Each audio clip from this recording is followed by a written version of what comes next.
चीन को चारों तरफ से घेरा, मोदी, जयशंकर और डोभाल की तिकड़ी ने। जानिए कैसे।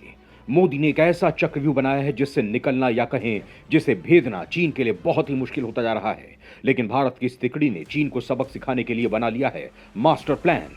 आप उस दौर को याद कीजिए जब चीन और पाकिस्तान दोनों ही देशों के बीच अलग लेवल की दोस्ती देखी जा रही थी। लेकिन अब वक्त ऐसा पलटा है कि चीन और पाकिस्तान दोनों ही देश अपने अपने रास्ते पर चले गए हैं। भारत के प्रधानमंत्री नरेंद्र मोदी, विदेश मंत्री एस जयशंकर प्रसाद और भारत के राष्ट्रीय सुरक्षा सलाहकार अजीत डोभाल ने ग्लोबल लेवल पर चीन की ऐसी स्थिति कर दी है कि चीन इस दुनिया से अलग थलग होता नजर आ रहा है। वहीं उसकी विस्तारवाद नीति पर भी बड़ी चोट लगी है। तो चलिए अब बिना देर किए आपको ये समझा ही देते हैं कि भारत की तिकड़ी कैसे अपना कमाल दिखा रही है। सबसे पहले तो आप इन तीनों को जरा गौर से देख लीजिए, क्योंकि भले ही आपको पीएम मोदी हमेशा खबरों में नजर आते हों, लेकिन ये दो शख्सियतें जरा कम ही दिखाई देती हैं, क्योंकि ये अपना कमाल पर्दे के पीछे रहकर दिखाते हैं।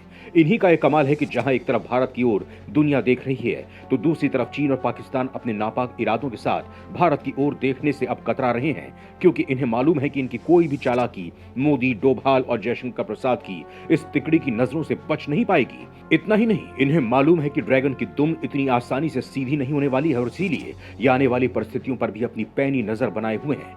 देखा जाए तो इस तिकड़ी ने चीन के पास जो चक्रव्यूह बनाया है उसके तीन सिरे हैं। पहला है सामरिक, जिसे आप युद्ध नीति के तौर पर ले सकते हैं, दूसरा है कूटनीतिक और तीसरा है आर्थिक। सबसे पहले घेरे यानी युद्ध नीति की बात करें तो इसमें हमारे एनएसए अजीत डोभाल का रोल बहुत ही अहम हो जाता है। तो वहीं बात अगर कूटनीतिक घेरे की होती है तो इस सरकार में भारत के विदेश मंत्री जयशंकर प्रसाद जी के क्या कहने। वहीं भारत की ओर से तैयार किए गए चीन के आर्थिक घेरे में इन तीनों का ही अहम योगदान रहा है। आप उस खबर को ही देख लीजिए जिसमें अभी अभी अमेरिकी सीनेट है, अरुणाचल प्रदेश को भारत का हिस्सा बताया गया है और इसके लिए चीन को फटकार भी लगाई गई है। आपको क्या लगता है, अमेरिका में चीजें ऐसी ही हो रही हैं? तब आप इसके पीछे के भारत के खेल को भी समझेंगे। अभी जनवरी में अजीत डोभाल अमेरिका गए थे, जहां उन्होंने अमेरिकी राष्ट्रीय सुरक्षा सलाहकार जॉर्ग सुल्लिवन से मुलाकात की थी। यह मीटिंग अमेरिका के विदेश मंत्री एंटनी ब्लिंकन से हुई। इसे अरुणाचल प्रदेश और लद्दाख में चीन की चालबाज हरकतों का जवाब देने के लिए सीमा से लेकर रणनीतिक मोर्चे पर भी भारत ने बड़ी घेराबंदी के तौर पर देखा था। आपको बता दें कि इस दौरान उन्होंने हिंद प्रशांत क्षेत्र में चीन की बढ़ती एक्टिविटी और रूस यूक्रेन कॉन्फ्लिक्ट के बारे में बात की थी। इस दौरे पर भारत और अमेरिका के बीच इनिशिएटिव और क्रिटिकल एंड इमर्जिंग टेक्नोलॉजीज की डील हुई। इसके बाद अमेरिकी राष्ट्रपति जो बाइडेन ने कहा था कि इस डील के जरिए दोनों देश चीन के सेमीकंडक्टर, मिलिट्री इक्विपमेंट और आर्टिफिशियल इंटेलिजेंस का मुकाबला करेंगे। इस मीटिंग के बाद भारत के लिए विश्व की ऐसी 10 संवेदनशील और गेम चेंजर टेक्नोलॉजी के दरवाजे खुल गए हैं जो स्ट्रेटेजिक विजन से हर मामले में बेजोड़ हैं। और सीधी सी बात है कि इससे चीन को भी आर्थिक रूप से बड़ा झटका लग सकता है। वहीं इस पहल के जरिए अमेरिका ज्यादा से ज्यादा वेस्टर्न मोबाइल नेटवर्क बढ़ाना चाहता है, जिससे वो चीन के हुआवे टेक्नोलॉजीज कंपनी लिमिटेड का मुकाबला कर सके। वहीं अजीत डोभाल ने ब्रिटेन जाकर भी वहां के राष्ट्रीय सुरक्षा सलाहकार टिम बैरो से मुलाकात की थी। वहीं आपको यह भी बता दें कि डोभाल जी रूस की राजधानी मॉस्को भी गए थे, जहां उन्होंने अफगानिस्तान को लेकर हुए एक अहम बैठक में हिस्सा लिया। इस मीटिंग में क्षेत्रीय सुरक्षा को लेकर गंभीर चर्चा हुई। डोभाल ने जोर देकर कहा कि आईएसआईएस, लश्कर-ए-तैयबा और जैश-ए-मोहम्मद से निपटने के लिए जबरदस्त खुफिया और सुरक्षा सहयोग की जरूरत है। इस दौरान डोभाल ने इशारों में अफगानिस्तान को लेकर चीन और पाकिस्तान के नापाक एजेंडे को भी बेनकाब कर दिया। उन्होंने कहा कि क्षेत्र में आतंकवाद के लिए अफगान धरती का इस्तेमाल ना किया जाए और चीन तालिबान की जो गतिविधि है उस ओर भी इशारा करते हुए उन्होंने कहा कि खनिजों का इस्तेमाल अफगान लोगों के लिए ही होना चाहिए।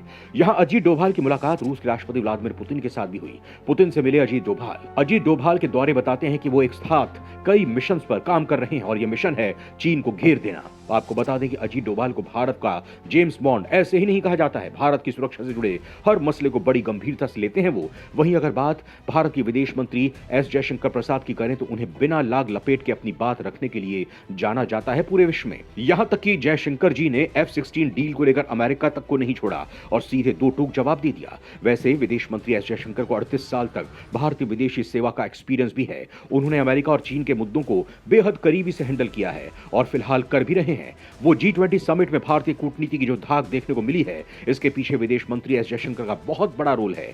जानकार बताते हैं कि पीएम मोदी के दो कोहिनूर कहे जाने वाले जयशंकर प्रसाद और अजीत डोभाल G20 समिट के लिए पर्दे के पीछे चुपचाप अपने मिशन में लगे थे और इधर प्रधानमंत्री मोदी जी की ताबड़तोड़ द्विपक्षीय बैठकें जारी थी।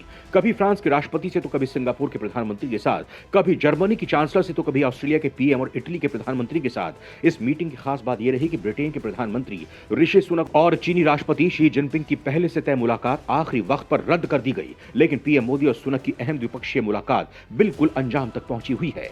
देखा जाए तो ये सब भारत की बढ़ती धाक और भारतीय कूटनीति के कौशल का ही नतीजा है कि मौजूदा हालात में भारत की कूटनीति के आगे बुरी नजर रखने वाले पड़ोसी भी नतमस्तक हो रहे हैं। आपने वो खबर भी शायद सुनी ही होगी जो विदेश मंत्री एस जयशंकर प्रसाद ने चीन को जमकर फटकार लगाई थी। हालांकि वो पहली मर्तबा नहीं है कि जब विदेश मंत्री ने चीन को ऐसी फटकार लगाई, बल्कि इससे पहले भी कई बार उसे फटकार लगाई जा चुकी है। दरअसल चीन ने संयुक्त राष्ट्र सुरक्षा परिषद में जैश ए मोहम्मद और मसूद अजहर जैसे आतंकवादियों को वैश्विक आतंकी घोषित करने की राह में रोड़ा अटकाता रहा है। इससे लेकर यूएन में विदेश मंत्री का चीन के खिलाफ सख्त रुख देखने को मिला। दोस्तों, जानकार भी यही मानते हैं कि अजीत डोभाल और जयशंकर प्रसाद दोनों टीम मोदी के सबसे अहम किरदार हैं। बीते कुछ सालों में भारत की बदली विदेश नीति और बढ़ती हिमायत में ये दोनों किरदार कहीं ना कहीं एक अहम भूमिका रखते हैं। जहां तक प्रधानमंत्री मोदी की बात है तो जाहिर सी बात है कि उनकी बुद्धि और अंदाज के दीवाने पूरी दुनिया है और इसी की वजह से भारत अब विश्व पटल पर अपना नाम रोशन कर रहा है। आपको बता दें कि भारत की इस तिकड़ी का ही कमाल है जो पूरी दुनिया आज भारत की ओर इज्जत भरी निगाहों से देख रही है। अमेरिका तो खुलेआम भारत की जय जयकार कर रहा है। दुनिया की 5वीं सबसे बड़ी अर्थव्यवस्था और पावरफुल G20 समूह के अध्यक्ष भारत के बारे में अमेरिका ने भविष्यवाणी की है कि 2023 भारत का होगा। देखिए, चीन ने श्रीलंका पर कर्जों की तोहमत लगाई, उसका हम्बन टोटा छीन लिया, पाकिस्तान से ग्वादर पोर्ट लगभग छीन लिया और बहुत कुछ छीन लिया पाकिस्तान से चीन ने। बर्मा में भी वही किया, बांग्लादेश के साथ भी कुछ वही कर रहा था। लेकिन जब चीन ने भारत की जमीन में दाखिल होने की कोशिश की तो आपने वीडियो को देखा, जिस तरीके से भारतीय सैनिकों ने डटकर चीनी सैनिकों का सामना किया और ये न्यूज इंटरनेशनल कर दी गई। ये भारत की इन्हीं 3 तिकड़ियों की वजह से हुआ जिससे दुनिया को ये नजर आया कि ये चीन जो है, जो धीरे धीरे उस इलाके पर अपना कब्जा कर रहा था और European country, European super powers बैठकर वहां देख रही थी और ये बोल रही थी कि चीन अपने इलाके में सारे छोटे मुल्कों को अपने कब्जे में, अपने प्रभुत्व में करने वाला है, तो उन्हें होप नजर आई। यहां पर एक कंट्री ऐसी है जिसका नाम भारत है, जो चीन को रिटेलिएट कर रहा है, चीन के अपोजिशन में तन कर खड़ा है, चीन को जवाब देता है, उसको बैन कर रहा है, उसके माल की आवक को रोक रहा है। उन्हें एक होप नजर आई, उन्हें एक उम्मीद नजर आई कि चीन को एशिया में कोई पीछे अगर छोड़ सकता है तो भारत के अंदर वो सुपर शक्ति है। चीन का गेम ओवर नजर आता है। धन्यवाद।